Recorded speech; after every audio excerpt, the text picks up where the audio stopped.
a short view of Under the Wings 39.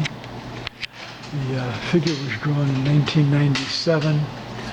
The wings were drawn at the Ornithology Lab at the Burke Museum of Natural History at the University of Washington in Seattle in June 2017.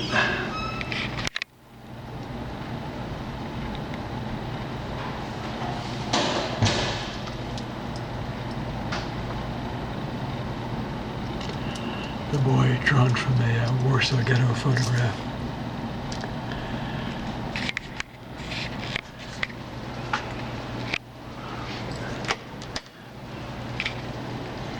Turning the headlights off.